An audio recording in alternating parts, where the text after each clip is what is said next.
Why are we called Negroes? Why are we deaf, dumb, and blind? Why is everybody making progress, yet we seem to be lagging so far behind? Why are we mistreated? Why are we in this condition? Stripped of our name, our language, our culture, our God, and our religion.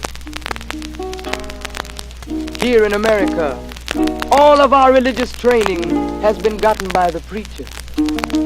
He has told us of a heaven way up in the sky that we can't enjoy now, but rather after we die.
Are we live? We are live. We are live. We are. We are live. Thursday night talks. Welcome, welcome, welcome. Good evening. Good evening. We made it, y'all. It's Let us Thursday begin, night. fam. We made it. We got one more day, but we made it. We made it. So, I always start off, of course, by saying good evening. Thank you for joining. But really, I mean it from the bottom of my heart. This is the 7th Region Coalition, Thursday Night Talks. We're happy to be here. We're here every Thursday. Always have something positive to say, always have something positive to deliver. And, it just makes sense that you bring, friends and family and anybody that you know that can hear and use the message. That's it.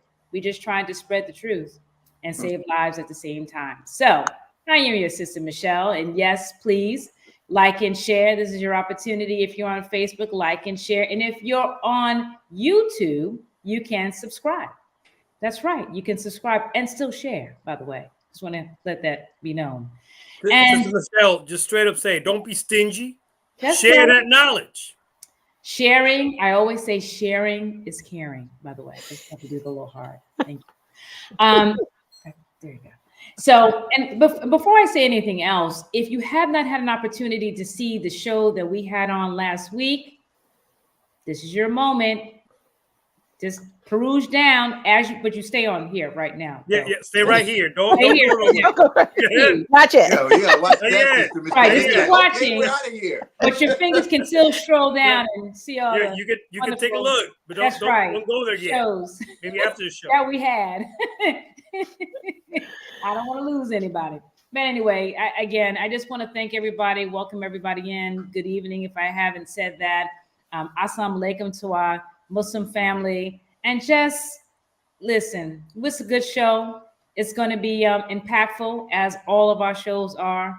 And I won't belabor the message. But again, I just want to, just a reminder before I pass it off to Sister Kalila, to please like and share, subscribe if you're on YouTube. And again, don't be stingy, right? Because we're going to be asking for your support at the very end. So just remember all the love and all the content that we have, that is really all for you. So, Sister Kalila, I will pass it off to you. Praises be to Allah. Thank you, Sister Michelle. In the most holy name of Allah, always bearing witness that there is no God but Allah, Muhammad is his messenger. I would like to greet you all in the greeting words of peace in the Arabic language of Assalamu alaikum. Wa alaikum salam. Listen, this show is going to be very impactful. We're taking it out of this look, we're taking it out of the United States. We're going to Haiti. Yeah. And you know, it's such a you know, it's trying I'm trying to get the clearance to say what I want to say without I want to be candid, right? Mm-hmm. But I want to be straight up too. Our brothers and sisters in Haiti are under attack. Mm. Not just under attack as it relates to how, you know, the actual poverty level, but how other people see them as it relates to, you know, how the United States is actually making them look. Mm. You have the most beautiful people, our brothers and sisters over there, Mm. that are waiting for us to help them. I urge you, if you know anyone that, you know, that is in that country, that, you know, that need our support, that need our speaker, which he's going to be coming to us shortly, because we're here to help and we're also here to save lives. But with that being said, I don't want to belabor the point, because this is going to be not only an informational show, but it's going to be a very heartfelt show, because we want to bring the point across. Come on. Okay. Mm-hmm. So without further ado, I'm going to pass it over to Brother Tony. All Assalamu praise alaikum. Walaikum salam, Sister Kalila, Sister Michelle, Brother Mark, Sister Felicia, Brother Philip. He looks like he's hiding just for a moment. Let me begin properly. In the name of Allah, the Beneficent, the Merciful, I bear witness to the oneness of Allah, who came in the person of Master Fard Muhammad, the Supreme Being, whom holy praises are forever due. I am forever thankful to Almighty God, Allah, for his intervention in our affairs and raising from among us the eternal leader of the nation of Islam, the most honorable Elijah Muhammad. And I'm very thankful to Allah. I'm completely indebted to Allah for the Messiah of Allah's Christ in our midst, a man that's spoken of by the scriptures that would raise and elevate the multitudes of our people. I speak none other than the Honorable Minister Louis Farrakhan. In their divine names, I greet you in peace. Assalamu alaikum. Wow. Islam. Which that divine greeting means peace be unto you. It's a prayer that we bestow on one another, because what we are experiencing right now in the world is anything other than peace. That's right. And beloved family, I want to begin with a quote by Jean-Jacques Dessalines, one of the founding fathers of the Haitian Revolution. Tonight's focus is Haiti and how we can help. Jean-Jacques Dessalines said, "We have dared to be free. Let us dare to be so by ourselves and for ourselves." Haiti was the first independent Black republic established not only in the Western Hemisphere, but in the world, Mm. which is a sign of a baby nation being birthed here in the wilderness of North America, one that would be coming in the future. And here we are, the Nation of Islam, under the guidance of the Honorable Minister Louis Farrakhan. Why so? Because we are all in need of guidance in this time. So that the only way that we could rightly guide our people is by following that guide and following that guidance. And so the 7th Region Coalition to help save lives, without any coincidence, we would not be here in this broadcast right now if it was not for that beautiful, bold Black man, the Honorable Minister Louis Farrakhan. That's right. Soon after the Criterion message on July 4th, 2020, he summoned our student regional minister, Student Minister Patrick Muhammad, to a conference call. And he requested for our brother to do something for our people here in the 7th region, to bring attention to a dangerous experimental COVID-19 vaccine that was being established. And the 7th Region Coalition went to work and started doing research about the dangers of this experimental technology and did more research about strategies and plans that were coming in our direction. Well, lo and behold, we've been working ever since then. We're no longer in a pandemic per se, but we're in a different type of pandemic. We're in a pandemic of injustice, a world riddled That's with right. injustice that needs to be liberated from such injustices. In that injustice, we must first liberate the mind in order to come out of it. And so tonight, beloved family, learning how to defend our people. It's rightfully so that the ministry that we're going to be focusing on here tonight is the Ministry of Defense, one of the 9 ministries established by the Honorable Minister Louis Farrakhan in 2005 at the historic Millions More movement. The Ministry of Defense ensures the safety, security, and survival of the society and its members, and develops policies and systems relating to the national security of the society, beginning with ensuring safe and decent local neighborhoods. It is also charged with enhancement and protection of military and intelligence assets, structures, and institutions. So we look forward to building on this point and, of course, other points, which, of course, we're going to be drawing from all the other ministries, but this is going to be the ministry that we're going to be mainly focusing on here tonight. I hand it over back to you, Sister Michelle. Oh, well, thank you, Brother Tony. Well, I'm going to just kind of pass the baton over to Brother Philip, and he's going to kick us off with our guests. All praises are due to Allah. Bismillah ar-Rahman ar-Rahim. Bonjour, bonsoir, wherever you are. Assalamu alaikum. It is an honor and a pleasure this evening to host our dear brother who is in the courtrooms, they call him honorable. That is our brother Joseph Makandal Champagne Jr., Esquire. Brother Joseph Makandal was born and raised in Haiti until he relocated to the United States at 19 years old. He's been married for 20 years with 3 children, and he is the general coordinator in Haiti of both the Respect for Life Foundation and Combit Rempli Batimoun, which means cooperation, self-improvement, and self-development under the leadership of the Honorable Minister Louis Farrakhan.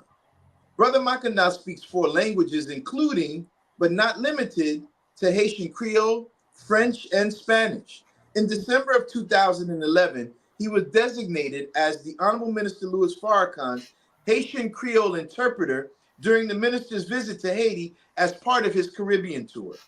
Student Minister Makandal is an ambassador of peace for the Universal Peace Federation and an honorary ambassador for the city of Jérémie in Haiti.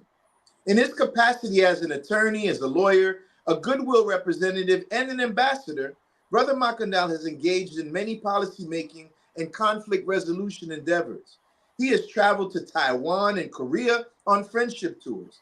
He travels to Haiti several times a year to manage his grassroots activities there and has contributed to many national building initiatives, including the amendment of Haiti's constitution in 2012 to include dual citizenship rights to Haitians.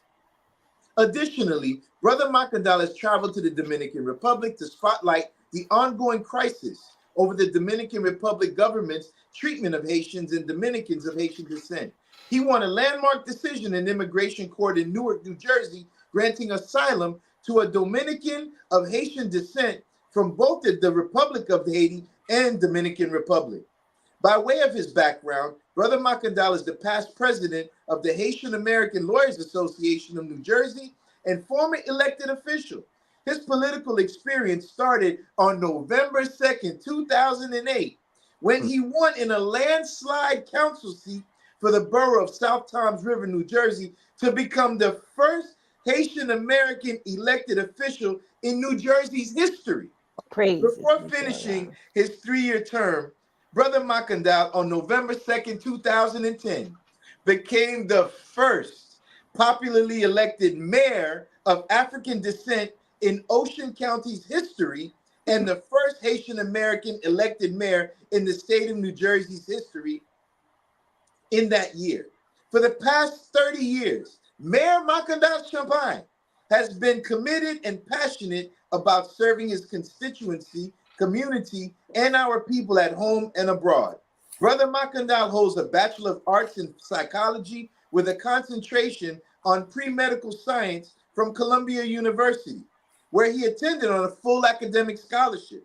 While at Columbia University, he established the Black Student Leadership Collective, and as an exchange student, Brother Mayor Attorney Macandal studied European Union law in Italy, at the Universidad de Trento School of Law, as well as business law at Howard University. I know some of y'all throwing up the HUs right now, right? School of Law in Washington, D.C. So upon graduation from law school, Attorney Macandal Muhammad served as a judicial law clerk to the Honorable Wendell E. Daniels of the Superior Court of New Jersey or Ocean County. He practices in New Jersey and focuses primarily on immigration law, criminal law, personal injury law, business law, and family law. Attorney Macandal is a member of the Ocean County Bar Association, the New Jersey Bar Association, and the American Immigration Lawyers. Over the years, Macandal has appeared on C-SPAN, ABC, Channel 7, ABC, Here and Now show by Sandra Bookman in the U.S., as well as Tzu Chi Foundation television show in Taiwan, and Radio Télé Guinée show in Compe, Philo, and Haiti. So student minister Macandal was the speaker representing Haiti at the 20th anniversary of the Million Man March in Washington, D.C., 10-10-15, Justice or Else. Brother Macandal is a founding member and a lifetime member of the National Haitian American Elected Officials Network, also known as NEON, NHAEON. He was the assistant to the Public Policy Council and executive director of the Lawyers Committee for Civil Rights under law in Washington, D.C. And our dear brother Joseph Macandal Champagne Muhammad Jr. Esquire is currently on the medical board of trustees of Sherman College School of Chiropractic. And having said all that, ladies and gentlemen, brothers and sisters, friends and enemies, put your hands together with a warm round of applause and bring on our brother. Around the world. Welcome, brother Macandal. Saka fit, man. Nambule. What an introduction, man. Oh my God. Who were you talking about? Who is that guy? I know, right? I would like to meet that guy, man. Praise be to Allah, brother. That's who you are. We have to present to our nation and to the world that we have hardworking brothers and sisters that shine like stars. That's right. For real. That's right. That shine. So I think, brother, we have so much in store for you. I think Sister Michelle, I think you're ready for it, Sister Michelle. We pass the baton to you. Let's get it on. Let's go. Yes, that was phenomenal. I just have to say I'm so impressed and proud of your accomplishments because it shines on us all. And Praise be to Allah. Proud. So it's just a smile. But anyway, I got a good question. Yes, ma'am. So, a question tonight to you is recently, Governor Greg Abbott, as well as other governors of other states, has increased attacks on people who have reached the Texas-Mexico border. On people who have reached the Texas-Mexico border and who are seeking better opportunities in the United States. You were there on the Texas-Mexico border in 2021, defending many of our Haitian families who were being severely mistreated. Why is it important and why is it right to defend our people when they would go through great lengths, like others, to come to the United States for better opportunities? Thank you so much for this question, sister. And I would start in the name of Allah, the Beneficent, the Merciful. I bear witness that there is no God but Allah, and Muhammad is His messenger. And I greet each and every one of you with a greeting word of peace and paradise. We say it in the Arabic language, Assalamu alaikum. And of Alaikum course, Walaikum salam. salam. in Spanish, La Paz con ustedes, and Yes, in senor. Haitian Creole, La paix avec nous. Oui. Thank you so much, Sister Michelle, for this question. I think it's a very important question, and I will do my very best to be as succinct and short as possible, as it has a lot of elements that can be addressed. So suffice it to say that we do know that the U.S. policy toward not just Haitian, but also toward the darker people of the world uh, has uh, has not always been just and fair. And that attitude is translated in many aspects in their relationship with the darker people of the world, including immigration policies. And it is as though the aim of the United States is really ethnic cleansing, in a sense, like they want to protect the whiteness of their population, and they do not want as many black or or people of what they call the darker people to come to the United States in certain numbers. So their policy is to try to control those numbers from getting to a critical mass. And so we've seen in the way that they have treated the Haitian people at the border of Texas, as you indicated. I was there myself to see firsthand how they would place, those people, about 15,000 of them, under a bridge, and exposed to the elements, Yes. and the rain and the wind, the dust, covering the people. And we're talking about mothers, people who are pretty much unable to fend for themselves, small babies who are still, being breastfed by the mothers and whatnot.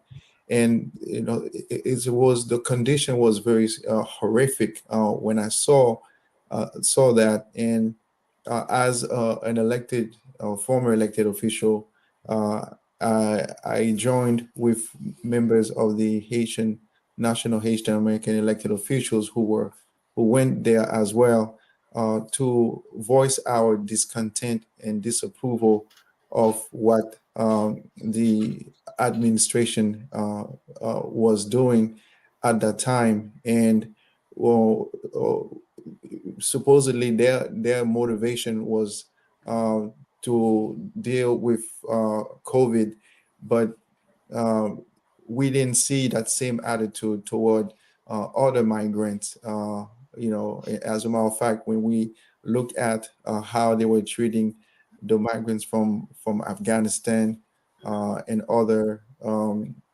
countries, and especially now with Ukraine, uh, they are treating them completely differently. And we saw that firsthand. And when we spoke out against it, then you started to see a shift in their attitude. But certainly, it's almost as if that every simple justice we have to march and picket and protest, when it shouldn't have been like that at all. But we do understand that we are facing an enemy that has always been against black people. Right. And Yes, sir. for that, we shouldn't be surprised that we have to fight for basic justice and basic decency and treatment. And so to me, this situation will continue to linger as long as we do not come together and unite and become a powerful voice in our community, and rally around leadership that are standing up for us, like the Honorable Mr. Louis Farrakhan, the Nation of Islam, and other leaders, which really they are becoming so few right now, Mm. because most of them have already catered to the powers that be. So, for as far as Haiti is concerned, I always say that Haiti should be treated in a special way. Mm. Not to say that other migrants and immigrants should not be treated properly as well, but Haiti, in relationship to the United States, has done so much for the United States of America that there has to be some special attention to this group that had given the United States not only its guarantee its freedom, because our ancestors participated in the siege of Savannah, Yes, sir. back in the late 1700, 1770, I would say 76 or 78, if I'm not mistaken. But it was around that time there was a contingency of indigenous black people who participated in the war in United States for the revolution, to establish the independence of the United States. And at the siege of Savannah, which was the last battle, our ancestors participated in that war and were able to help the United States to defeat the British. And in addition to that, because we defeated Napoleon in 1802 and 1803, to be exact, November 1803, we were we kicked Napoleon out of the Western Hemisphere, and because of that, United States was able to acquire the Louisiana Territory, which is 828,000 square miles of land, which Yes, sir. Wow. now covers 14 states. And so, because of that incident, the United States of America doubled in size. Imagine this piece of land. Uh, the United States bought it from Napoleon at $15 million, which was 3 cents per acre. Mm. And because of the prowess of our brothers and sisters in Haiti in defeating Napoleon. So that in the National Intelligence Journal, in July 4th, 1803, was celebrated, and then they even say that they acquired that major piece of land without losing one soldier's life. And Mm. who had to lose their lives? It Mm. was the brothers and sisters from Africa who became Haitian, because at that time they had not declared themselves to be Haitian. They became Haitian when the Emperor Jean-Jacques Dessalines uh, declared them to be independent and declared them to be a nation and called them Haitian. So I'm saying this to say that there's a debt of gratitude that is owed to the Haitian people by the Americans in particular. And so, with that in mind, they should have treated the Haitian people better. In fact, we should have Yes, sir. never been in a position where we had to leave our country to come under a bridge. So the better treatment should have been expected in their policies toward Haiti, in terms of not interfering with our elections and not interfering with our national product, uh, allowing us to be self-sufficient and stop, destabilizing our government. Yes, sir. Brother Makandal. Thank you. Since the United States has been, and also France and the Western powers have been interfering in the affairs of Haiti, and I would say also all Latin American countries, but here we're specifically talking about Haiti. Mhm. Um, I mean, the word that comes to my mind is survival. Um, in the classroom, I've had since that incident in 2021, beloved, I've had students that have come from that incident. They're not like your typical Haitian immigrants that have come to this country. They Mhm. have struggled a whole lot going through Chile and then coming up all the way up to North America. Yes. A lot of my students that came from that experience, they speak Spanish because they came through Chile. Um, and so survival, our Haitian family right now is in survival mode. On the island itself, I'm going to read something that came from the associate, or I'm going to reference something that came from the Associated Press. Uh, Writer Edith M.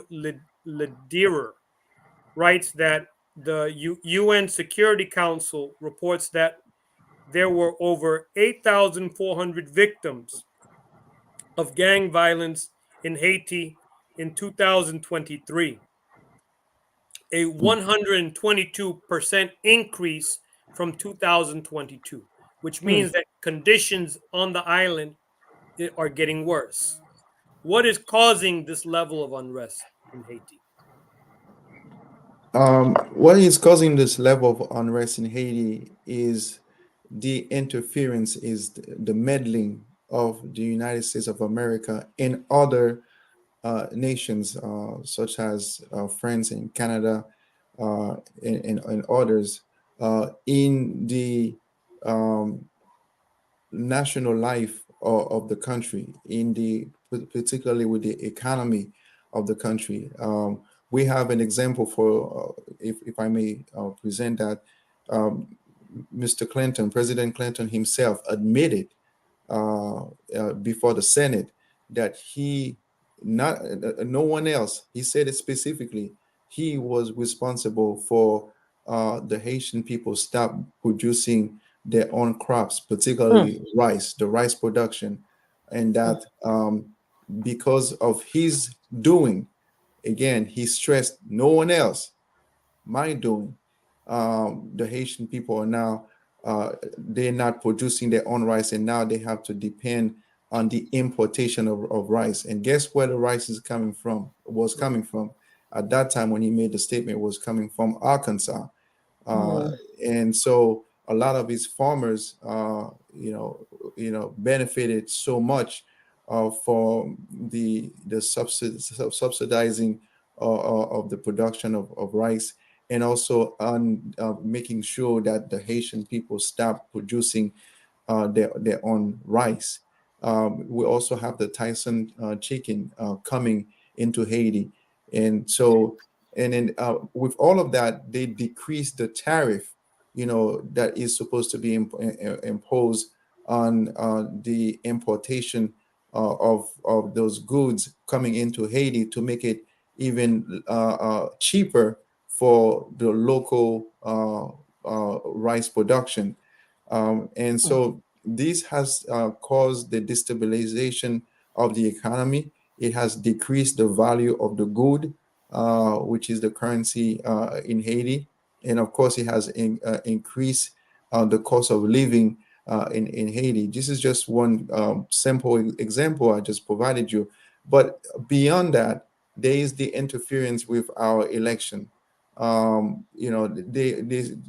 always want to come as the ones to supposedly to observe the election, and when in fact they are interfering with our election in terms of presenting their own candidates and financing their own candidates and ensuring that their own candidates get in power, or if they don't get their way to get their own candidate, as in the case of President Aristide, then they would you will find what is called a coup d'état.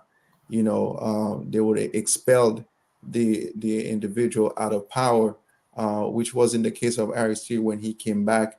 Um, Many years afterwards, he could not even finish the time that he spent outside of Haiti during his exile. And then you see the influx of guns coming into Haiti. Haiti does not have a factory that produce guns, Hmm. but for some reason there's a proliferation of guns and gangs all over Haiti. And then on top of that, there's an embargo for the importation of gun in Haiti. So this doesn't make any sense. While there's an embargo of gun to come to Haiti, and then there's an influx of gun in the hands of many of our youth who are part of gangs. And so the question is, are those guns coming into Haiti, and then who are the ones who are allowing the importation of those guns, and why is it that we have not been able to identify them in particular and stop that proliferation? And so it has been a combination of many different things, as far as the economy is concerned, as far as the election is concerned. And I want to also add the killing of our president, Jovenel Moise, on July 7, 2021. Right. That was a major blow to us. I mean, not to say that he was, perfect, but still he Right. was our president. He was the Right. president of Haiti, and so and all of that happened under the observation of the United States of America, and to this date, they have not really identified the main architect that is behind the killing. They have, arrested one or two individuals who may not have been the mastermind of the killing. But this has created a complete instability. I remember there was a time that there was a lot of protests against the president, President Jovenel, and they reach out to me, to participate in those protests, because, like I said, he was, he had his own flaws in the beginning, but at the same time, he was doing had a lot of productive plans, but those productive plans were not made known by the media because the powers that be wanted to eliminate him. So when they reach out to me as one who has a superior, and my superior is the Honorable Minister Louis Farrakhan, Come on. Come I on. reach out to him and I say, well, the minister, this is what I have been asked to participate in, some protests. And he said, what is the protest about, and who is protesting against the president, and what is the end goal? Come He on. was drilling me with questions after question. And then he said, Brother McIndoe, um, a country with, he said, a body with a head is better than a body without a head. Mm. So, so in other words, he said, not in other words, then he said, instead of protesting against, president, asking for the president to go, it's best that we search those programs that he has, find something that he's doing that is positive, Mm. that is constructive, that is productive, Mm. and focus on that. And then when he finishes with his term, then you all can build upon the good that you have identified that he's doing. But the whole notion of asking for him to leave when he is a sitting president, he said once you do that, suppose that he leaves, then chaos will step in. Mm. The people will be scattered, and they will be without leadership that is legitimate. And then therefore with that chaos, the condition of the Haitian people will worsen. And lo and behold, that's exactly what happened. That's exactly what we see Mm. now. You Yes, know, sir. the president was killed, so Haiti became a body without a head. Mm. Yes, uh, sir. and so and the United States government tweeted um, to place the current so-called leader in place, who is the prime minister, and he is the one who has taken the helm of the country, to lead Haiti as the representative of that government. He is in that position by a tweet from the U.S. government. And so this is the level of injustice that we see, and the people continue to suffer greatly. That prime minister has failed to protect the population. It was under his watch. There was an increase in the gang violence, and the country has been, it's almost like one, from you cannot move from one side of the country to the other without having to risk your life, because the gangs are controlling certain portion or certain part of the country, and there are some people who have to resort to either go on that, on different part of the country by boat or by plane, and those who cannot just stay where they are so that they can protect their lives. So that's where we are. Yes, sir. Wow. Yeah. Man, this is woof. I just want to do a rock out right now, brother. Man, this is it's very it's very displeasing, and I thank Allah for our minister, the Honorable Minister Louis Farrakhan, for his divine intervention, not only in your affairs, Brother Joseph, but in all of our affairs, because with his divine guidance, I know I can only speak personally. I will be nothing That's without right. his divine guidance. And I thank him for intervening in what they felt that was right. And just an eye opener of just without a head. How can you even function without a head? That's deep within itself. Yeah, that's Yes. deep. That's Yeah. deep. Yeah. So you know my question, brother Joseph, is, in 2019, a protract crisis in Haiti escalated with a fuel crisis sparking protests, as you were specifying, violence and food shortages, as you also mentioned. It also blocked access to humanity organizations. Mm-hmm. Um, Has there been any change to access resources, i.e., fuel, food, water, etc., currently in 2014, where we are currently now today?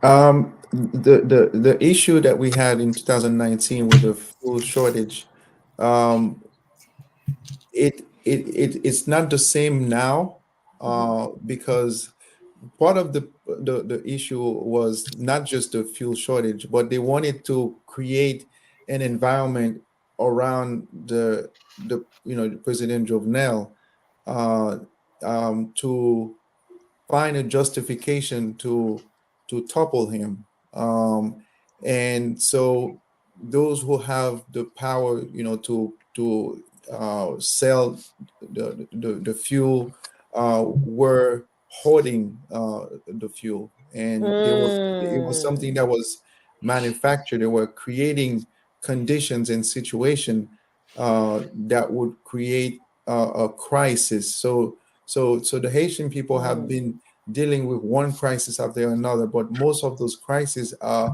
man-made. It's manufactured. Yes. That's how that system works.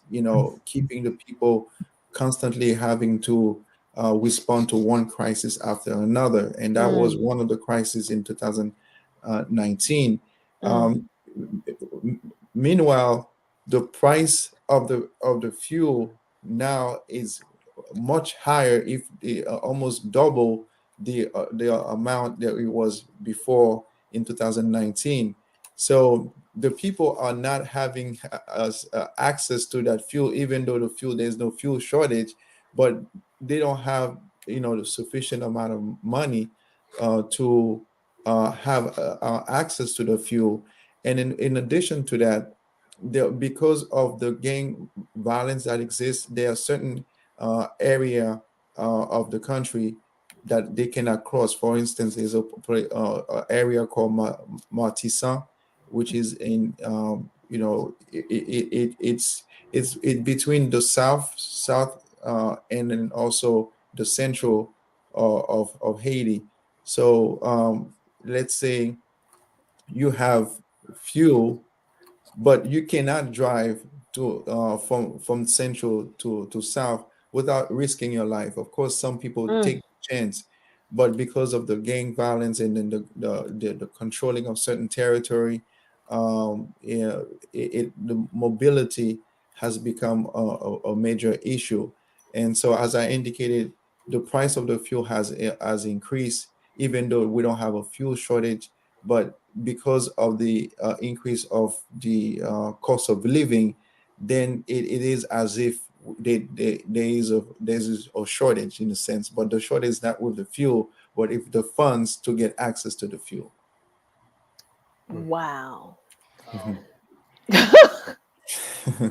Wow. well, dear brother, I have a Mhm. question, and Yes, sir. this is relevant to the status of Haiti by the United States. They have Haiti at a level 4 do not travel, and the latest update updated to reflect the ordered departure of non-emergency U.S. government personnel and eligible family members, Mhm. the Port-au-Prince.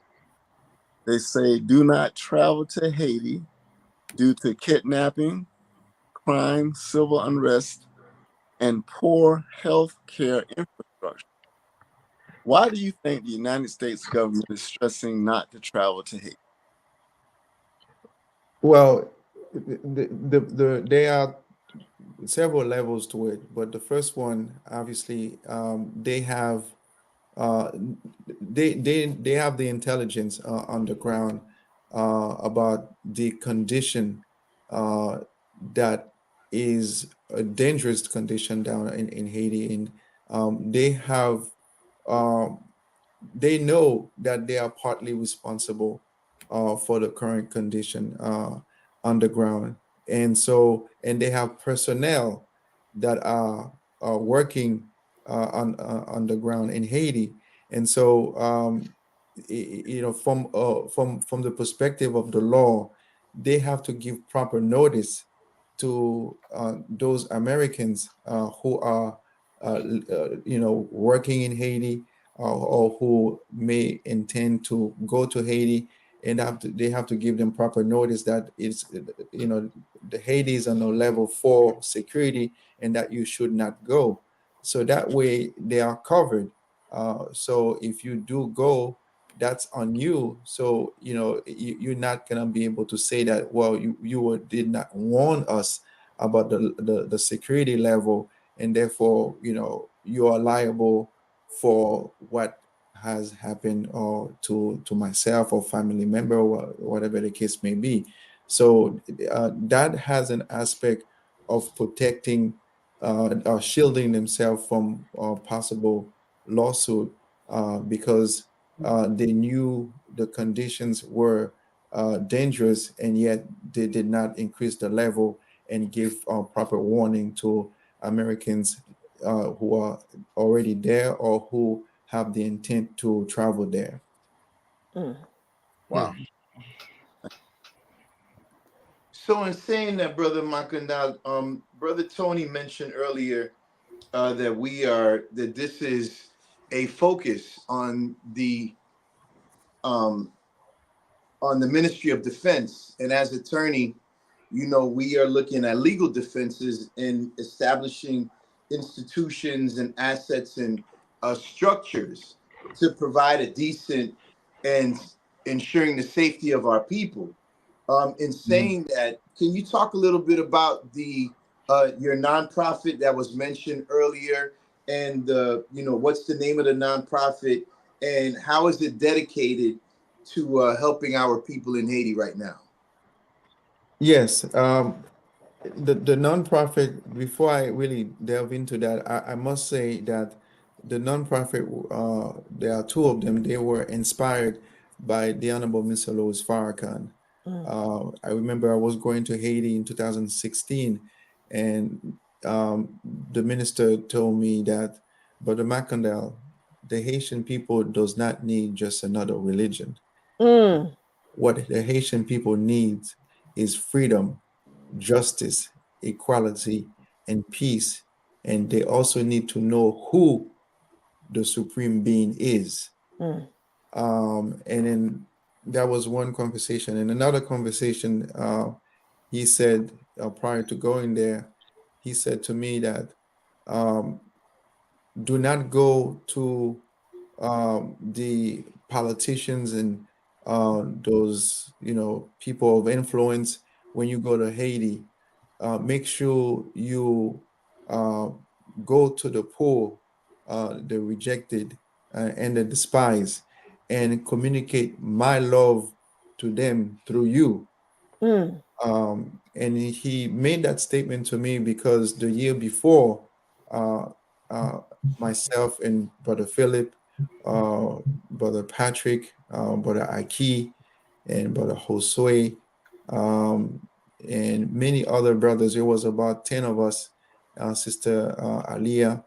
Um, we went to Haiti, and the minister had given me a specific task to warn our leaders in Haiti, particularly the politicians, uh, about what will happen to Haiti and to them if they do not act in the best interest of the people, but in the interest of those who are interfering with the well-being and the welfare of the Haitian people. And it was with Brother Philip, who was in that room at that time. I had the opportunity to communicate that message to the president of the Senate at that time. And then he, at first when he started speaking, he looked somewhat arrogant. And then as I started communicating the minister's warning to him, then he started to kind of swoop down and put his head down. He became so humbled Humble. by, Bear by witness, the I was minister's there. word. And so after that trip, I reported to the minister what happened. And then before I went back to Haiti, that's when he told me that don't go to them anymore. Just go to the downtrodden, those people who are rejected and despised, and communicate my love to them through you. So that's when I I was inspired to come up with the Respect for Life Foundation. The Respect for Life Foundation focuses on particularly the youth who are rejected and despised. We provide them with food, with education. We teach them about the knowledge of themselves. And as far as the food is concerned, we are very strict with ensuring that they eat the proper food, the local food, not the imported rice imported food and chicken and whatnot, even though it costs more. But we want to uh, uh, give an example of how that new Haiti is going to be about, is by consuming local crops, local food, that would, not only good, it's not only going to be good for the health, but also is going to be good for the economy of Haiti as well. And so that's one organization. And then before I move to the other organization, we have bases in 5 different locations in Haiti. We did work in Jeremy, in Jacmel, and in Guadeloupe or Port-au-Prince, and in Bonit. Latibonite, yeah, yes, and then also in Plaisance du Nord, which is up north. And then the other organization is called Combit Rempli Tête Batimoun. Its rough translation is uh, Operation Self-Improvement for Community Development. Hmm. That's a rough translation. So that organization, it focuses on, first of all, the study and the acquisition of knowledge from the teachings of the Most Honorable Elijah Muhammad, and also the study of the Haitian history. And then we also focus on the study on how to cultivate the earth so that we can grow our own crops. And the idea is to produce what we consume and consume what we produce, which is another revolutionary way of resisting, the importation of food, though, and also to preserving our health. So this organization is one of our most active, because of the leadership that we have on the ground, who are very, not to say that the Respect for Life is not, because the Respect for Life is more so dealing with the youth, so they're not out there on the streets as the Combit Rempli Tête Batimoun. So we have soldiers who learn the general orders, Come who learn on. Come on. the drillings, and they are there, participating in the education of the people, speaking out to major crowds. This is Combit Repeated by Timon, and they are so much in love with the teaching of the Most Honorable Elijah Muhammad, as explained and exemplified by the Honorable Mr. Louis Farrakhan. And one of the most beautiful things is to hear them talking about Master Fraud Muhammad. Come on. In Creole. Yeah, in Creole, exactly. Brother Wow. Makina, if I may, Sister Felicia, right quick, I know you're going to say something, but on that note about when we met with the Haitian senator, just so that everybody knows, what happened was that we were on a radio show. Brother Makandal and Brother Patrick were on a radio show earlier in the day. We didn't know how we were going to get to the head of the Senate, who at that time was leading the government because the country was in flux without a president. And so it was a brother who heard us on the radio station that came to the radio station because he used to go to the mosque. He used to go and attend mosque number 29 down in Miami.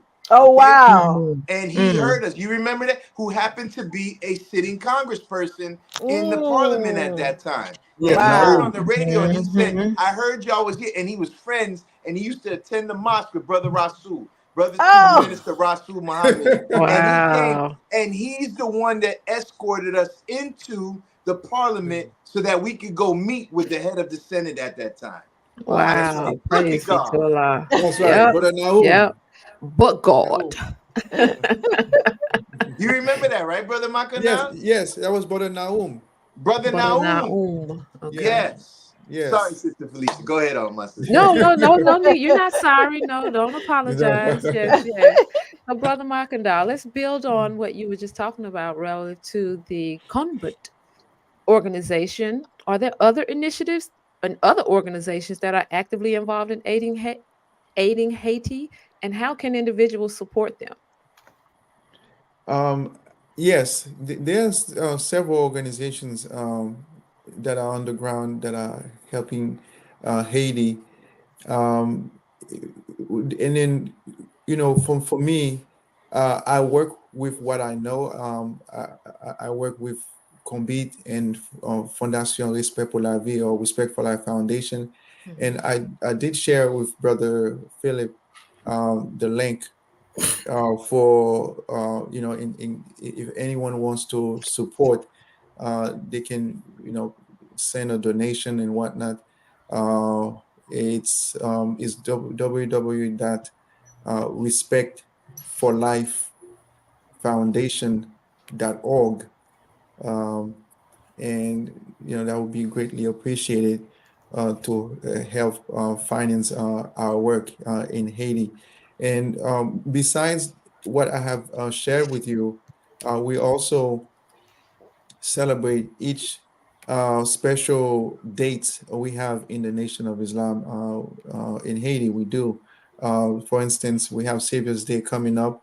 We always celebrate Savior's Day, and we translate, the minister's message live to the Haitian people, and then also we celebrate the minister's birth date in the May 11, um, and along with the Constitution of Haiti of 1805, which was promulgated on May 20th, 1805.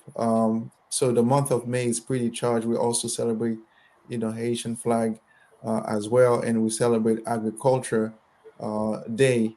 So that month of May, we sort of mix all of that together, and the minister at the center, and the Emperor Jean Jacques Dessalines as well. Yes, And sir. then also we celebrate Day of Atonement as well. And because the idea is to make that connection between Haitian history and the Nation of Islam. As I mentioned earlier, Haiti was a sign. The Haitian Revolution was a sign of the Nation of Islam, because there's a lot of similarities that we find in our studies of the history of Haiti with the history of the Nation of Islam. Yes, sir. Our ancestors in Haiti, they were fighting to establish a black nation of their own. Okay. Right. And we in the Nation of Islam is doing the same as well. And yeah, we were fighting back in Haiti for separation. We wanted to be separated from the oppressor, from those who did not have our best interests at heart. As a matter of fact, Dessalines, the Emperor Jean Jacques Dessalines, in his 1805 Constitution said that no white man can come back on Haiti on the soil of Haiti with the title of master or Mm, property owner. mm, Because back then, they used to look at black people as properties. mm, So that was in the Constitution. And then also all Haitians were, regardless of the shade of their color, because we had some mulattoes and darker skin, different tones and whatnot. He said, regardless of their color, they should be recognized by the interpolation of black. Doesn't that sound Look at familiar? that's right. That's right. Yeah. So, and Very also similar. in Article 9 of that same constitution, the Emperor Jean Jacques Dessalines defines who a Haitian is. He says no person can be considered Haitian unless that person is a good father, a good Mm, son, a wow. good brother, a good husband, and Mm. especially a good soldier. mm. Mm. The FOI. FOI. That's in the Constitution, brother. Yes, sir. That's the Haitian Constitution is written as such. Yes, Article 9 of that Constitution. Wow. Yes. So So it's a lot of people calling themselves Haitian. They might want to stop doing that at this point. Right. exactly. There's very few Haitian in Haiti. Oh my God. Based off of that constitution, right? exactly. Wow. Exactly. So you know it's there's some people who ask the question, well, why is it that he said, good brother, good son, good husband, and especially a good soldier. What Yes. about the sisters? You Come know, on. you know, Come on, talk about uh, us. yeah, but guess what? Those brothers and those husbands and those soldiers came from a woman. They Mm. were raised by the woman, and Right. where there is no decent. Come on now. Okay, Decent woman. no And you decent know, man. and There's when no decent woman. That's right. Exactly. and in the same Mhm. respect, you can't qualify yourself as a husband unless you got a wife, Exactly. as a Uh, father unless you got a woman to make a child with. So you can't even be those things without a Exactly. woman. So by Exactly. definition, the woman, hell, you're defined by your relationship with your woman. So exactly. So that's why they were considered good. Yeah. Mm. but, but, So Brother you can't be Mackendall. good unless you do right by your woman. exactly. Now, Crazy. You can now be a I'm good husband without having a good wife. now, Uh, Brother Mackendall. I'm a history teacher myself. I'm a reference a name here. Marie Jean Lamartiniere. Lamartine. Yeah, Mm. that was she was a soldier, Yes. and she participated in the Haitian Revolution. Like it wasn't just the men that were fighting; it was also the sisters that were fighting. Oh yeah, she was So they bad. made Exactly. great soldiers. She was Yes, and bad. she was the Dessalines, the Emperor Jean-Jacques Dessalines' top soldier. She was Hmm. the one protecting his life. As a Mm. matter of fact, when they killed Dessalines in on October 17, 1806, she was in prison. Um, Mm. yes, so she was the one who was always protecting his life. And there was one third of the Haitian army was composed of women. um, those women were fierce. So we had Cecile Fatima, we Yes, had sir. Tantoya, we had Sanit Belair. Um, there was so many of them who participated in that revolutionary war in Haiti. So yeah, it's a great Hey, history. Yes, sir, beloved. Mm-hmm. wow. Listen, we're talking about the history of Haiti. Let's talk about the long-term strategies. Hmm. What long-term strategies are needed to address the underlying issues um, contributing to Haiti's challenges?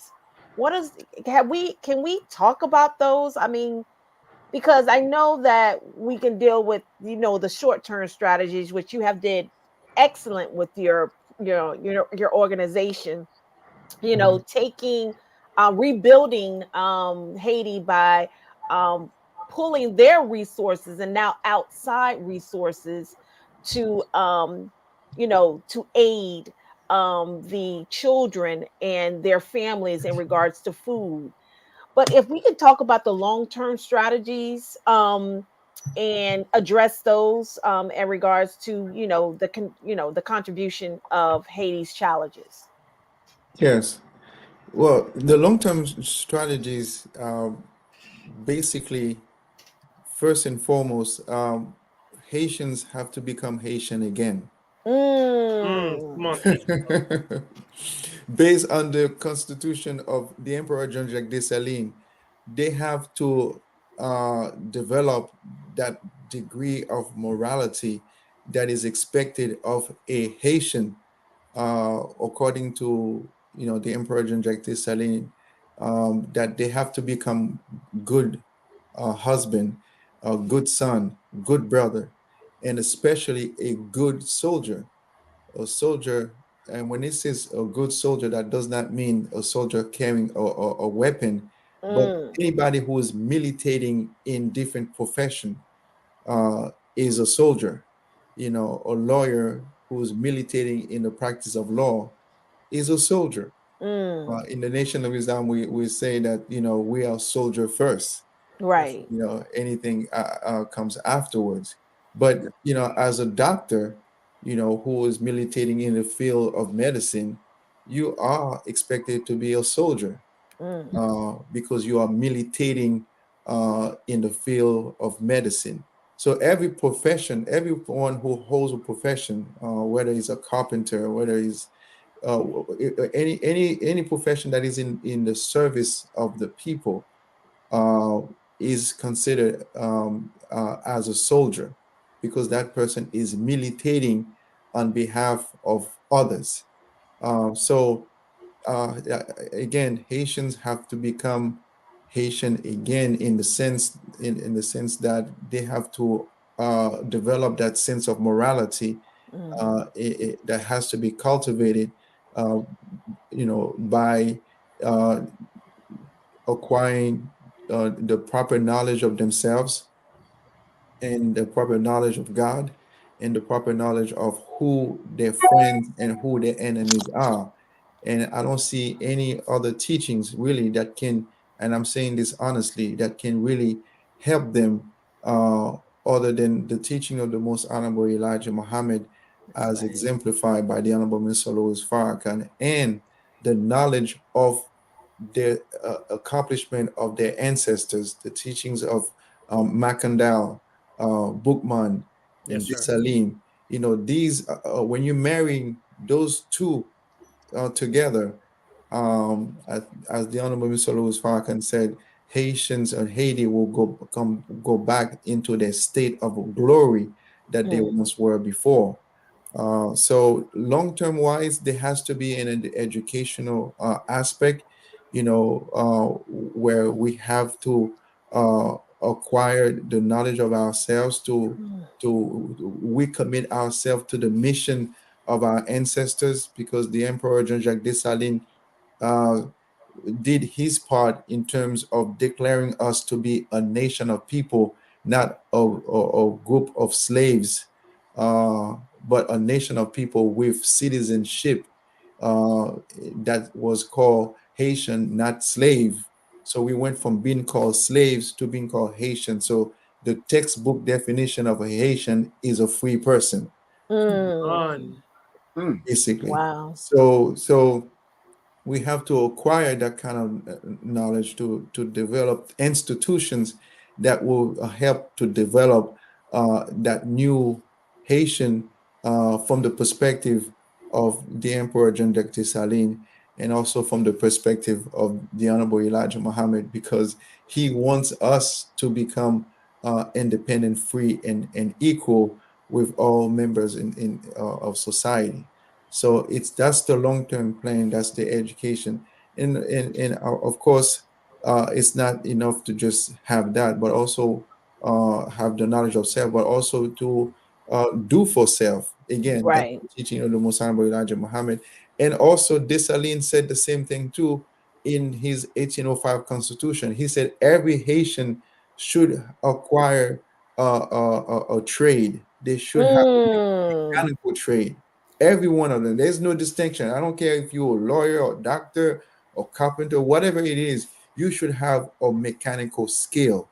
mm, That's the teaching of the Emperor John Jacques Dessalines, and that's the teaching of the Honorable Elijah Muhammad. That's You right. know, so doing for self, you know, start do have a business, be self-sufficient, uh, and that will bring back dignity into the Haitian people, and where they would not be dependent on imported goods coming from all over the world, particularly United States and Dominican Republic.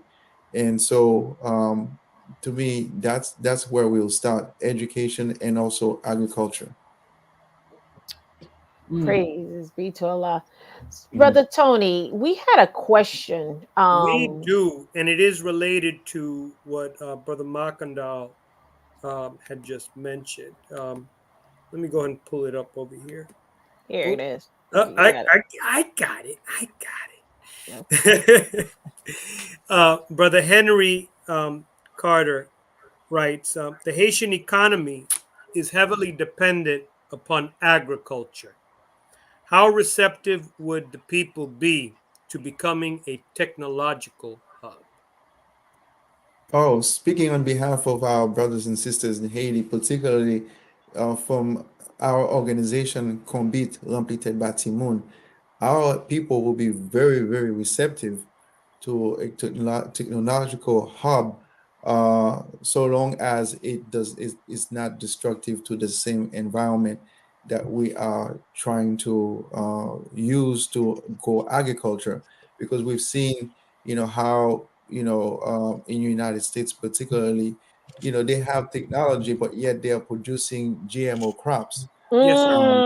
You Mm. know so so we have to be mindful of the type of technology that we're using, so that it would not be adverse to the health of the people whom we are trying to feed. But certainly we would be receptive to a technological hub that is consistent with the need to preserve the health of our people.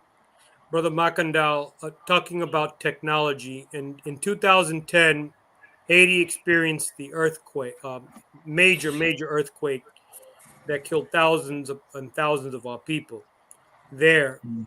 There were some people that were there that came to Miami, and they said that when they were there and they heard a noise right before the earthquake hit, and it sounded Mm, like two subway cars crashing into each other.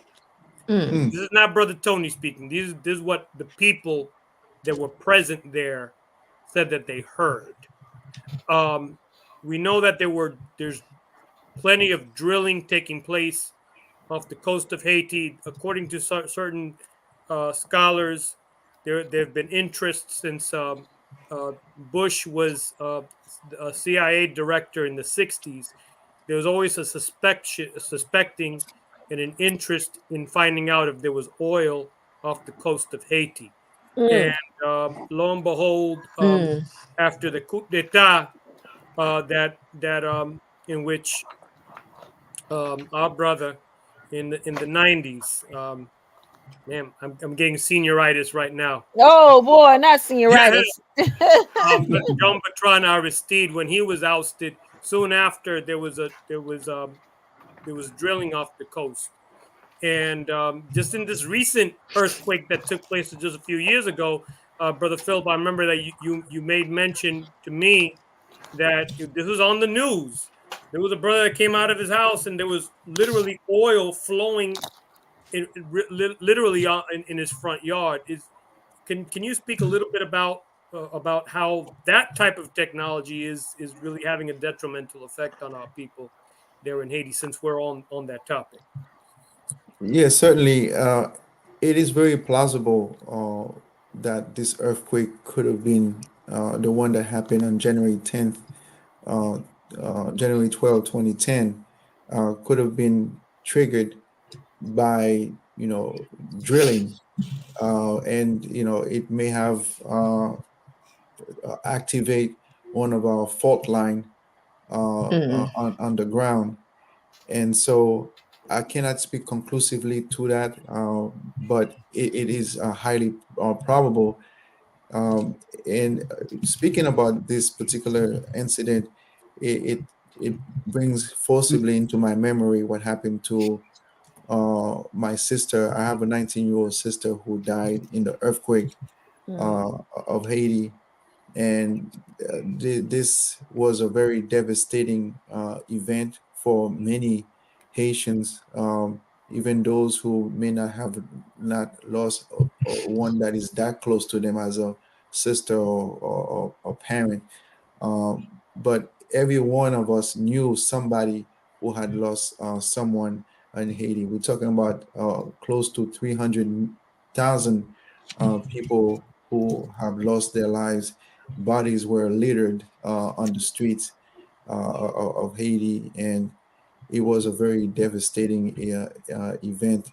And so I cannot speak conclusively, but certainly it is probable. And because the oil, from my understanding, that exists in Haiti, that I can speak conclusively because there have been scientists who have indicated that that amount of oil that is there is much greater than the oil that is found in Venezuela. Yes, sir. Mm. um, so, um, so it unfortunately, the powers that be are, positioning themselves to uh, take advantage of the natural resources of Haiti, and it's not just oil, but there's also the iridium. There's also gold, and other natural resources that are there, and they feel as if uh, everything that is under Haitian soil belongs to them. It does not belong to the Haitian people. But the Mm. Honorable Mr. Louis Farrakhan said on December 4th, 15, 2011, to the Haitian people when I was translating for him, that everything that is under Haiti's soil belongs to the Haitian people, and that the Haitian people should rise up to reclaim their country and to reclaim those resources that they so in desperate need of. If someone indicated, or scientists indicated, that if each Haitian were to have access to their own natural resources, every one of them at that rate would be a millionaire. Mm. Uh, talking about Wow. 12 million Haitian, that's the conservative estimation. That's the population in Haiti, 12 million. But it could be way more because the census has not really been done properly. So Haiti is a rich country, Yes, sir. but they have impoverished the people. Mm. So it used to be a touristic destination. It used to be even more affluent and than Dominican Republic. Yes, sir. Uh, but with the policies of the United States against Haiti, and also with our own leaders too, who have lost their, their moral compass, their connection with the essence of why Haiti came into existence in the first place.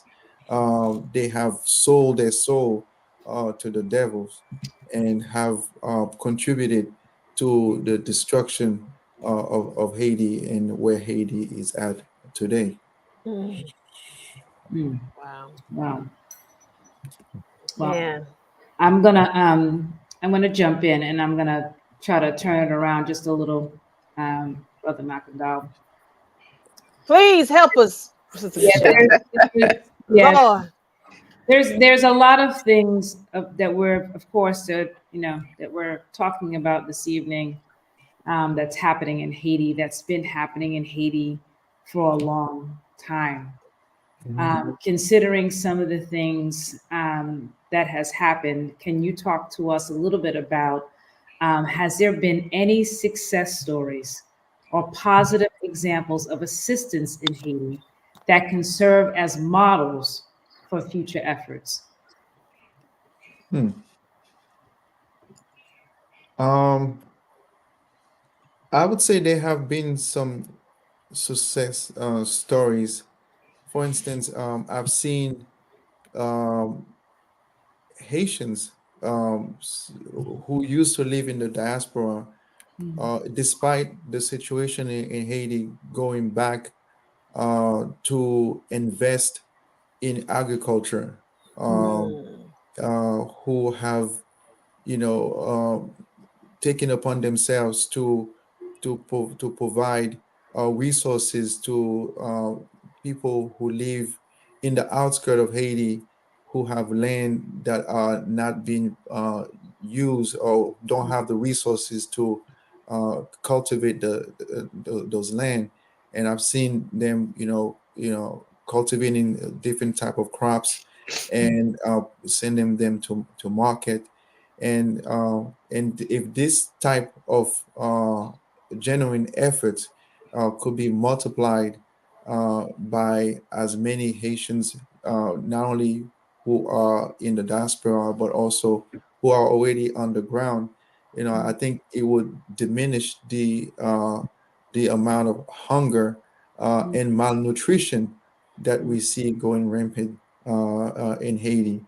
And there's also a very interesting phenomenon I've seen. There's a friend of mine by the name of Johnson Napoleon, who is an entrepreneur. He has come up with several products,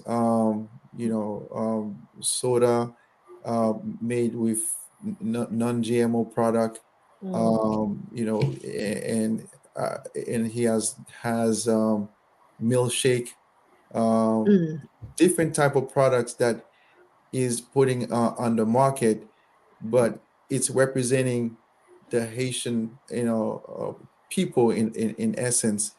And so these, to me, are success stories. There's another Haitian in the diaspora who came up with a an ointment for hair. They use what is called palm oil, uh, Mm-hmm. and Mm-hmm. to help, if somebody, losing hair, or wants their hair to be more strengthened. That Haitian group has come up with this product, and actually they were on um, Shark you know, Tank. Shark Tank, Okay. and they were being promoted. And so the reason why I'm bringing that up is because they get their product from Haiti, so they have a land, Haiti, where uh, they have several, individuals who are cultivating those palm. It's called mascriti, real palm mascriti is palm oil that are cultivating that crop that produces the oil. So, so obviously this is just a dent, but if we are able to multiply those different activities, I think it will improve the lives of the Haitian people. So these are some of the examples of the positive, things that I've seen coming up in Haiti, aside from my own organizations. I, Hmm. I was just about to say that. And would you say that your organization would serve as a model for future efforts to do different things in Haiti? Yes, I say this sincerely because the teaching of the Most Honorable Elijah Muhammad, I think, it was what our ancestors did not have a chance to impart Mm. to the people after they gained their independence, Mm. because they were able to defeat the enemy militarily, but they did not have a chance to uh, introduce a body of knowledge, wisdom, Mm. and understanding to that people who just came out of slavery just a few weeks, a few Yes, sir. months ago. Mm. They were so busy putting, all they're all into fighting this enemy, making miracle by defeating three different superpowers, so-called, the British, the Spaniards, and the French, in 12 years, from 1791 to 1803. Mm. you know uh, After doing all of that, the Emperor Jean-Jacques Dessalines declare those indigenous brothers and sisters to become independent from all the forces in the universe. So Mm. what was missing was a body of knowledge that, he needed to introduce to our people, to make them grow into that concept of Haitian that he wanted to see, that he defined as a good brother, a good son, a good husband, Mm. especially a good soldier. We already know that they were good soldiers because they proved it. But what institution did he have a chance to place to cultivate that goodness, that quality of righteousness in making this good brother, this good son, this good husband? So I believe that if he had a chance to continue to live, he would have introduced the teachings of the Most Honorable Elijah Muhammad. But one day I asked the minister, why is it that our people did not call Haiti the nation of Islam? Because they were fighting for peace after all, you Come know, on. because Come that's on. what, a slave, the ultimate goal of a slave fight is for peace, because he's been Right. tormented by their tormentors. And so their ultimate goal would acquire a state of peace where they won't have to worry about being in slavery. So that nation essentially would be a nation of peace, because they Mm, were dealing with slavery. So the opposite of slavery is peace. mm, And in fact, the Emperor Jean-Jacques Dessalines called uh, Haiti, that nation, he called it the Empire of Freedom. Mm. mm, That was the other name for Haiti. In fact, Haiti was not supposed to be a republic. It became a republic when they killed the Emperor Jean-Jacques Dessalines. Wow. mm, Haiti was the Empire of Haiti, the Empire of Freedom. And Mm. if mm, I can say, you cannot have freedom without, justice and equality. So it really was an empire of freedom, justice, and equality mm, Yes, sir. for the enslaved Africans. So that that teaching, I'm saying it again, and that's why I'm so fervent about promoting it, because it resonates with our brothers and sisters in Haiti. So when I hear our brothers and sisters through my organization, Completed by Timon and Respect for Life Foundation, uh, reciting and implementing that teaching with doing for self, and sharing the love of self, and then also trying to work with each other, as brothers and sisters. W- to me, it's an example of how uh, successful as a model that our organization is. And I think this can be used as a model. It is already been used as model, because the reason why I'm saying this is because Haiti is right now being controlled and affected by America. American policies is controlling Haiti. And then guess who is challenging American policies in the United States? Come It on. is the Nation of Islam, and it is the Yes, sir. Honorable Mr. Louis Farrakhan. So does it not make sense mm, for Haitians to gravitate toward those who are militating to to protect their best interest, you know? So that's the reason why I think, associating with the Honorable Mr. Louis Farrakhan and the Nation of Islam, and implementing that teaching in Haiti is really an important model that we should follow in Haiti. Mm. Oh, wow, dear brother Joseph, and going further into what you're speaking of, you do have a great role in Haiti for the Honorable Minister Louis Farrakhan. In the nation of Islam. In what ways do you see your role that will help save lives through diplomacy? Your role for the Honorable Minister Louis Farrakhan in the nation of I'm sorry, can you repeat that, beloved? Islam? Yeah. In what ways do you see your role in Haiti for the Honorable Minister Louis Farrakhan in the nation of Islam that will help save lives through diplomacy? Oh, well, I think the operative word is diplomacy. We are in a state of war. I don't know if diplomacy has its place, but I think to some extent, we can say that we that role is been done already, because my role is to simply to deliver the message to the people, to let them know who the real leader is. I'm just an agent. I'm not the principal. And if I'm able to connect them with the source, with the Honorable Mr. Louis Farrakhan, with the Nation of Islam, with the Honorable Elijah Muhammad, with Master Fard Muhammad, I think my role will be fulfilled. So if that's what you mean by diplomacy, then I'll accept that. But that's how I would answer the question.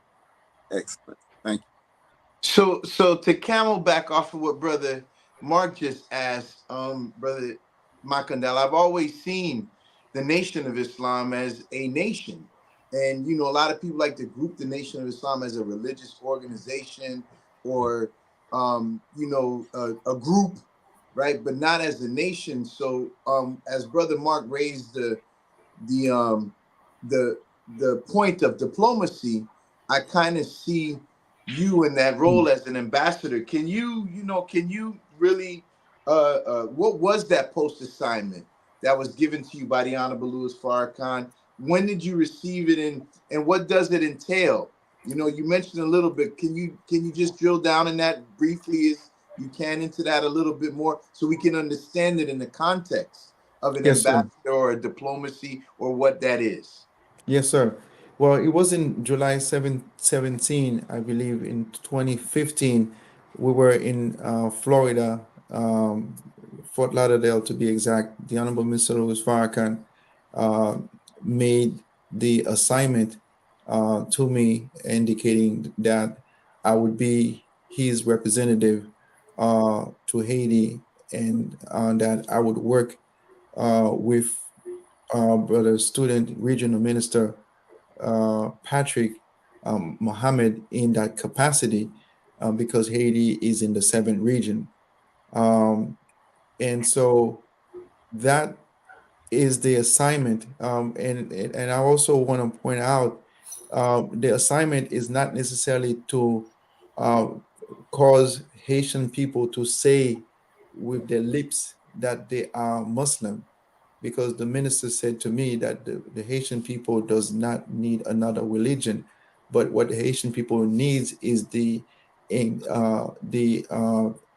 to inculcate, to adopt, to grow into the principles of Islam, which is freedom, justice, and equality and peace. And they need to know who the supreme being is. The reason why I believe, and of course, I believe it 100%. What the minister shared with me to be effective is because when we make that approach in Haiti, those who believe in voodoo are not in the position who say, "Oh, we don't want no justice, we don't want no freedom, Right. we don't want no equality." Those who believe in Christianity are not able to say that they don't want no justice, they don't want no freedom, no equality, because what the minister has given me is to focus on the principles of religion, as opposed to focus on the religion by name, but the principles is what is universal, and with that it will allow us to unite those Haitian people, regardless of their religious persuasion. And with that, we will be able to move Haiti toward the form of glory that it once had before. And this, to me, is the key, because our ancestors before 1804, when they were fighting, we never heard there was any fight amongst our ancestors as far as religion is concerned, because some of them were believing voodoo, or they were practicing voodoo, or some of them were practicing Islam, some of them were believe in the teachings of Jesus Christ, not necessarily Christianity as we know it. But they put those differences aside to focus on freedom, justice, and equality and peace. and they recognized who the supreme being was, because in that Constitution of 1805, Dessalines made reference to the supreme being, Yes, that sir. they come before the supreme being to establish this nation, and that nation is to be independent from all the forces in the universe.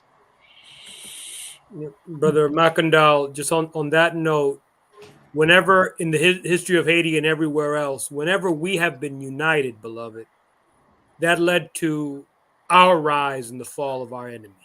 But whenever we Absolutely. have been divided, that led to our fall each and every time. We have to, and then the enemy crept in. We have to make sure that we are fighting for our unity today. And you are um, We very much surely win. a great example of what that looks like in the work that you are committed to, that the assignment given to you by the Honorable Minister Louis Farrakhan. Praise be to Allah. Allah. There is so much that's there. I think, and thank you, my brother Makandal, for this hour and 40 minutes that we've been on so far. Because normally our show is an hour, but there's just been so much that's there. We have quite a few more questions, but for the sake of time, I think Sister Michelle, on the note that Brother Makandal was just on in terms of voodoo, and I think the minister talked about that. Sister Michelle, you had a question, and maybe we might want to be respectful life and time.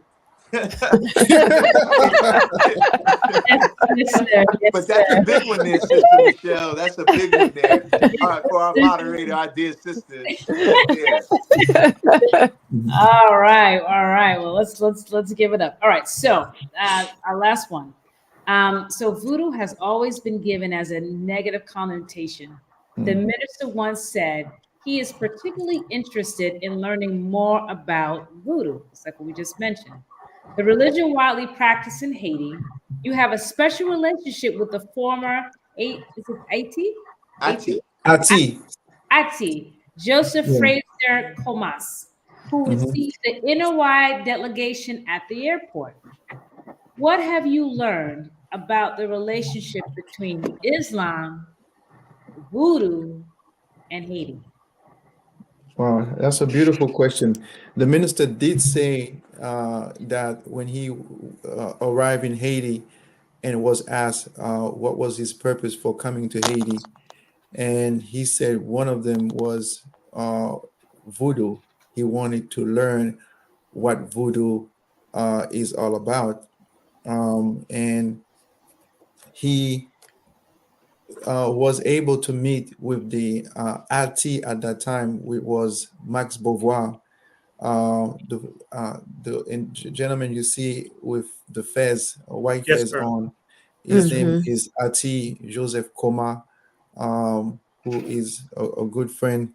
And but the minister met with the Ati that came before him, whose name was Max Beauvoir, who has transitioned.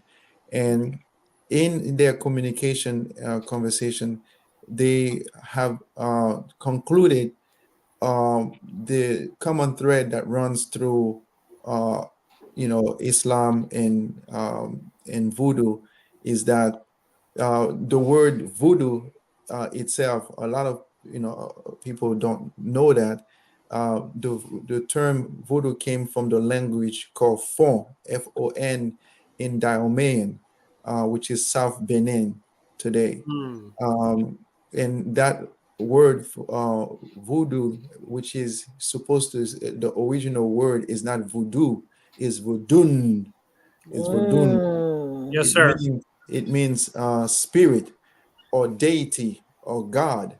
Yes, sir. So Mm. that's, when that's the reference to the word God. When you say God, you said in their language they say voodoo, and it sounds almost close to there's another language in Zulu. Zulu, the nation, they call God Unkulu Nkulu. Yes, sir. Yes, Mhm. So sir. you see the similarities, that's the word in their language.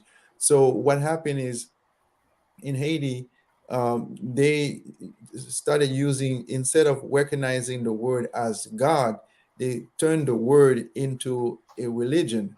They say, oh, the religion is voodoo, They when the name misinterpret of everything. God is actually voodoo in a language called Fon in Dahomey. Right. And so it's like using some people do that, using the word Allah as a religion as opposed to the name of God. Some the Christians say, I don't want to have nothing to do, anything to do with Allah, because I believe in God. When the word Allah means God. Yeah. So and with Islam, brother, the RT was asking the question to the minister, and he said, in Islam we talk about the spirit of Allah. We talk about Allah himself to be God. So the idea is language. What we are facing here is understanding.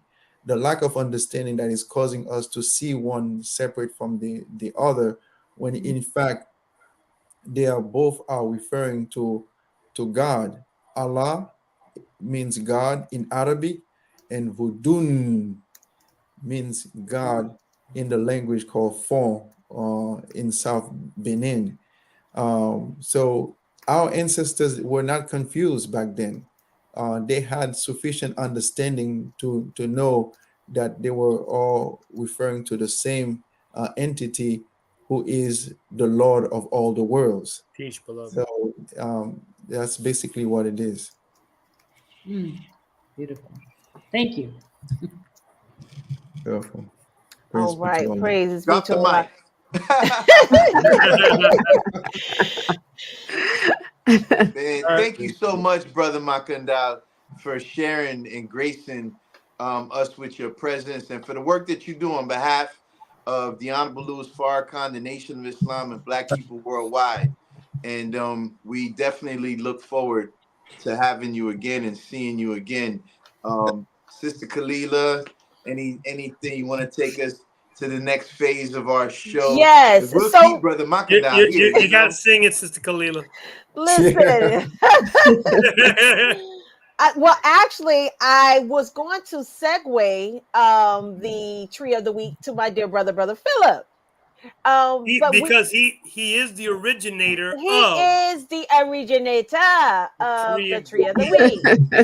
So, Brother McIndoe, we have a tree of the week, and the tree of the week is basically food for thought, not only mental food, but sometimes physical food. It was Mhm. generated because of, the condition of our people during the pandemic. And, they felt like it was nowhere to go but to the inoculation, the vax, Mhm. I may The say, scoop. right. you know, and what happened in this case, we started Mhm. researching herbs and minerals and vitamins and things of that nature. So now we have actually, most of us have actually got that under wraps, I hope. Um, Now we're dealing with spiritual food. So I Mm. wanted to segue, this tree of the week for this particular special show to our dear brother Philip, to bring us our tree of the week. Yes, ma'am. So, the tree of the week, the Haitians had created the first independent nation in the Caribbean. The others were colonized or ruled by countries like Spain and France. Haiti was also the second democracy in the Western Hemisphere after the United States, and the first Black republic, or a government not led by a monarch, in the world. January 1st, 1804, following a lengthy slave revolt and War of Independence, the former French colony officially becomes Haiti, the world's first Black led republic and the second independent republic in the Americas after the United States. As the first Black independent country with a story of successful slave revolt, Haiti was a ray of hope for Black people in America during the 19th century, and it was the shot heard around the world. Come on. So that is our tree of the week this week. Food for thought. know about Haiti, know Yeah. about yourself, Come on. respect for life. Beautiful. Beautiful. Miss- And we have one question. And that question is, how can we help our people in Haiti to take back what's rightfully theirs? It was theirs before, why it can't be theirs now? So what can we do to help our people in Haiti take back what's rightfully theirs? I think there has to be a campaign to learn more about the history of Haiti and the connection between Haiti and our brothers and sisters here in America. And not only in our school system, but also in the mosque. I feel Yes, sir. that this is one of the key element that can be very helpful in understanding the reality of the teaching of the Most Honorable Elijah Muhammad in terms of his desire to establish a nation of our own.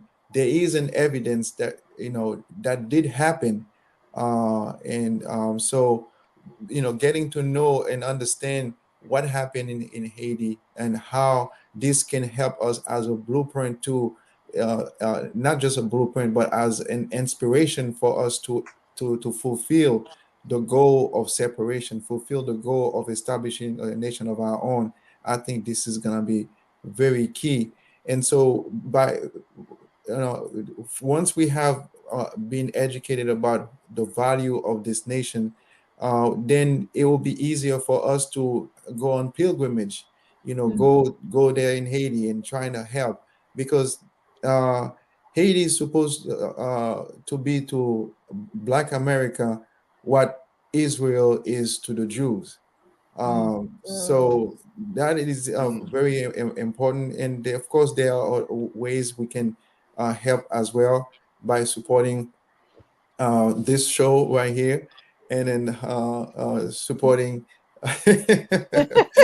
supporting the Respect for Life Foundation. Yes, sir. www.respectforlifefoundation.org, or support the Seven Region Coalition at gmail.com with their Cash App, as you can see Yes. Yes, Woo, sir. right here. here, right Yes, here, right sir. here. That's what Yeah. perfect timing. Excellent. Excellent. Uh, What a great way to start Black History Month, right? On absolutely. February 1st. Supporting Yes. your own. Exactly. I mean, mind you, this is a labor of love, but we do have financial realities, family, Oh yeah. Mhm. and we do appreciate any kind of support that you're able to make. You could drop $1, $2, $5, $10, Thousand. $100, 1,000. Yeah, I We're not was going to like, I stop put you if you Sister send Felicia 1,000. here. Right, Right. right, right. Ask and it is given. That's That's It is right. right. done. We have not There it because we is. ask We not. Okay. Right. support your Be it own, is. and we will continue. Our word is bond, and bond is life. We will continue providing quality programming to help unite our people, as this is part of the Unity series, and to help guide our people to safety in this hour of confusion in which our people are literally being led to the slaughter. Let's be a part of the solution and not the problem. Yes. Please support your own. We thank you from the bottom of our hearts. May Allah God continue to bless you all with whatever you're able to give. Word up. And since this is Tenfold. the Bless you jump off for tenfold. Black History Month, I think we got a special announcement, right, Sister Kalila? Going Oh, to the crowning of Black History The listen. Month, crowning of Black right? History The Month. crowning of Black, it always be me that don't have my stuff together.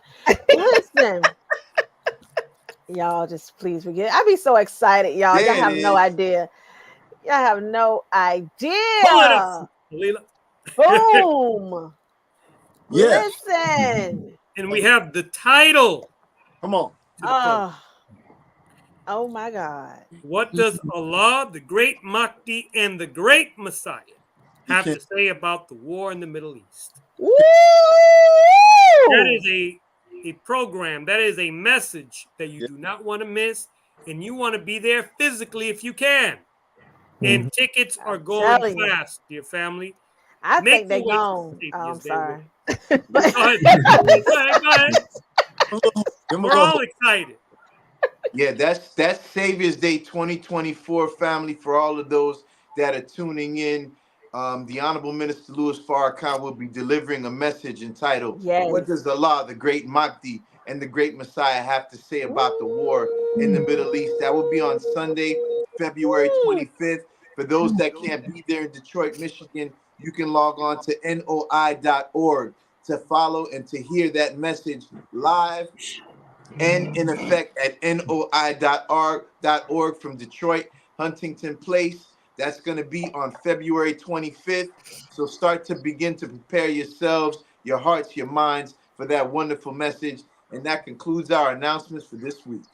No, it does not conclude the announcements, Brother Phil, because I forgot to do earlier. Oh, Get your latest edition of the Final Call newspaper. Now, you could digitally subscribe, but this one you want to have a physical copy of. And this is the reason why. Look who's in.